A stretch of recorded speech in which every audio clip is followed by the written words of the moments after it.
নমস্কার, আমি তুলিকা আবার এলাম নতুন একটা গল্প নিয়ে। অবশ্যই অর্পিতা সরকারের লেখা। শুনে দেখো কেমন লাগছে। মা, তুমি কি কখনো আঁকা শিখতে নাকি? কেন বলতো? মাত্র 4 মাস বিয়ে হয়ে আসা নতুন বৌমার দিকে তাকিয়ে কথাটা বললেন দীপালি দেবী। তিয়াশা কৌতূহলী গলায় বলল, আরে বলো না, তুমি কি ছোটবেলায় ড্রয়িং শিখতে? বছর 65 দীপালি দেবী লিভিং রুম জুড়ে আলপনা দিতে দিতে বললেন, ছাড় দেখি, তুই স্নান করেছিস? আজ একটু তাড়াতাড়ি স্নানে যা। পুরোহিত মশাই আসার আগেই জোগাড় কমপ্লিট করতে হবে কিন্তু।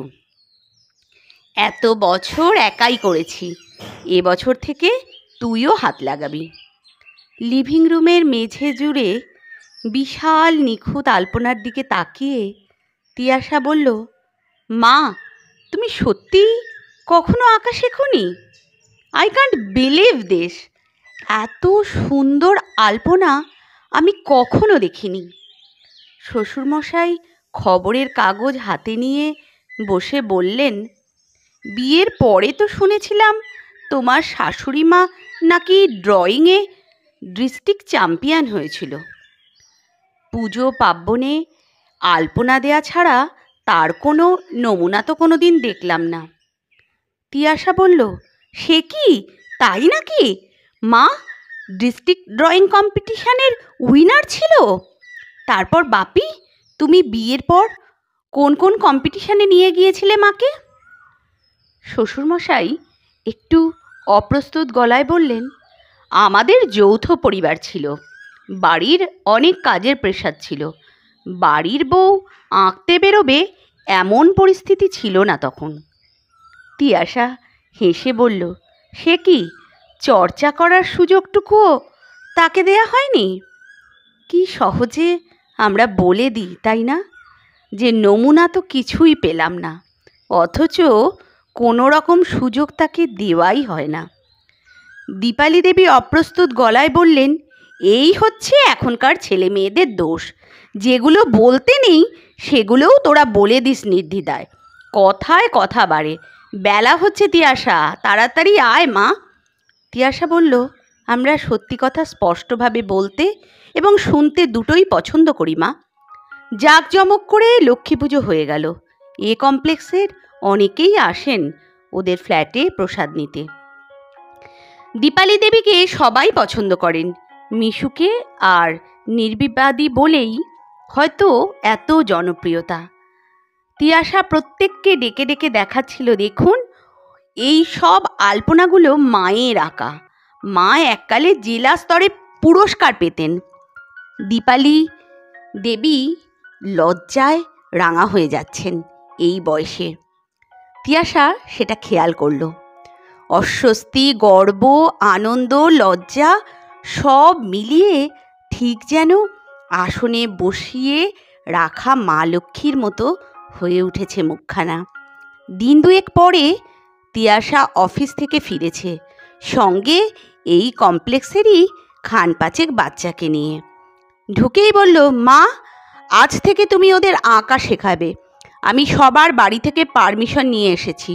ওদের মা বাবারা খুব খুশি, বলল মাসিমার কাছে নিশ্চিন্তে পাঠাতে পারবো, কমপ্লেক্সের মধ্যে বলে সন্ধেবেলা পাঠাতেও অসুবিধে নেই। দীপালি দেবী বললেন, এ কি অশান্তি তৈরি করিস বলতো, কতদিন প্র্যাকটিস নেই। তিয়াশা ড্রয়িংয়ের সমস্ত সামগ্রী টেবিলের ওপর নামিয়ে দিয়ে বলল, নাও শুরু করো, সব কিনে এনেছি, আর কিছু লাগলে বলো আমায়। ও, তুই স্টাডি রুমে শেখাবে তো? তোমার ড্রয়িংয়ের পুরনো সব সার্টিফিকেট, মেডেল, কাপগুলো বের করে দিও তো, ওগুলো দিয়ে সুন্দর করে সাজিয়ে দেবো ওই ঘরটা। তিয়াশা কথাটা শেষ করার পরেই শ্বশুরমশাই একটা ব্যাগ নিয়ে এসে বলল, তিয়াশা, এতে সব পাবি তোর মায়ের, আমি নিয়ে এসেছিলাম ওই বাড়ি থেকে শিফট করবার সময়। দীপালি দেবীর মুখে সংকোচ। তিয়াশা বলল, মা, শুরুর কোনো বয়স হয় না, সন্ধেবেলাটা ছোট ছোট বাচ্চাগুলোর সঙ্গে কাটাতে মন্দ লাগছে না দীপালি দেবীর। রঙের গন্ধে সেই হারিয়ে যাওয়া মেয়েবেলার দিনগুলো যেন আবার ফিরে পাচ্ছেন। সন্ধ্যের চাটা টুবাইয়ের বাবা এসে ঘরে দিয়ে যায়, বলে, দেখো সামলে, খাতায় না পড়ে যায়। ওর আঁকার খাতার দিকে তাকিয়ে কখনো বলে ওঠে, দীপালি, আমি একদিন তোমার মডেল হব, তুমি তো দারুণ ফিগার রাখতে পারো দেখছি। মাসের শেষে অনেক নিষেধ সত্ত্বেও বাচ্চাগুলোর বাবা মায়েরা দীপালি দেবীর হাতে পারিশ্রমিক তুলে দেয়। দীপালি দেবী হেসে বলেন, সর্বনাশ তিয়াশা, এতদিন লক্ষ্মী পুজো করে এই বয়সে এসে মা আমায় কৃপা করলেন নাকি রে? আমার হাতেও লক্ষ্মী এলো নিজের উপার্জিত হয়ে। স্বামী সন্তানের রোজগারের অনেক অর্থ দীপালি দেবী ঘেটেছেন সারা জীবন। সংসার খরচের টাকা তার হাতেই তুলে দেন স্বামী সন্তান, ইদানিং বৌমাও। কিন্তু এই 1000 টাকার যেন অন্যরকম গন্ধ, ঠিক রঙের বাক্সের মতো মাদকতা জড়ানো। এত সুন্দর গল্পটা, সত্যি এরকম বন্ধনও হয়? এমন বৌমা শাশুড়ির গল্পও তো শোনা যায় না। আমরা সবসময় জীবনের খারাপ দিকটা দেখি, কখনো কখনো এমন ভালো গল্প শুনলে মনটা কিন্তু আবার আশায় বাঁচতে চায়। কি বলো তোমরা? ভালো লাগলো কি না কমেন্ট করে জানিও, কিন্তু ভুলো না। কণ্ঠে আমি তোমাদের তুলিকা। সবাই কমেন্ট করবে এই আশা রাখছি। ভালো থেকো সকলে।